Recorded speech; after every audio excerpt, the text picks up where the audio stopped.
বছরের এপ্রিল পর্যন্ত। তালিকায় শীর্ষে রয়েছে জেলা পুলিশ, যার অঙ্ক ৭০ লাখ টাকা।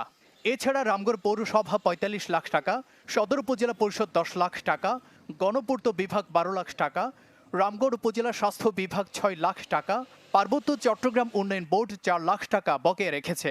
৩ লাখ টাকা বকেয়া অতিরিক্ত জেলা প্রশাসকের বাসভবনের নামে। খাগড়াছড়িতে টোটাল ১,১০,০০,০০০ মতো সরকারি প্রতিষ্ঠানের নিকট আমরা বকেয়া পাবো বিদ্যুৎ বিল বাবদ।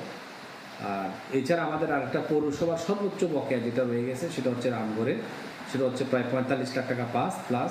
তবে কয়েকটি দপ্তরের প্রধানরা বলছেন, আর্থিক বরাদ্দ পেলে পরিশোধ করা হবে বকেয়া এসব বিল। বিভিন্ন কর্মকর্তা কর্মচারীদের আবাসিক সংযোগের বিদ্যুৎ বিল বকেয়া আছে। যে সমস্ত কর্মকর্তা কর্মচারীদের বিদ্যুৎ বিল বকেয়া আছে তাদেরকে ইতিমধ্যে তাগিদ দেওয়া হয়েছে বকেয়া বিল সমূহ দ্রুত পরিশোধ করার নিমিত্তে। বাজেটের এখানে যেটা সিলিং থাকে